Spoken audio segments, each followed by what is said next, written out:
Hello everybody. So today I want to talk about calculus. The topic today is about limit. So now I want to show you how to answer. We can use about sTheorem.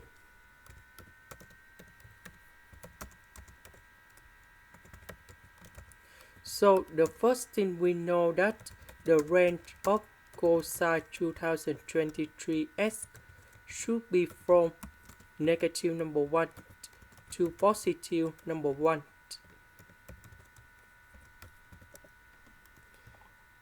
So the next one, we divide both sides by 2023s.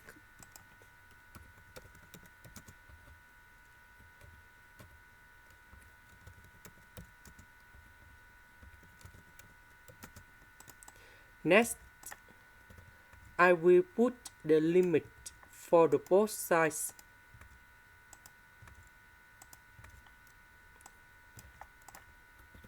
So when s approaches to positive infinity, this one will go to positive infinity. Number 1 divided by positive infinity, you got 0. Similar for the second one. So on the left, on the right, they are 0. So that means this one should be equals to number 0. That is the end. Thank you for watching.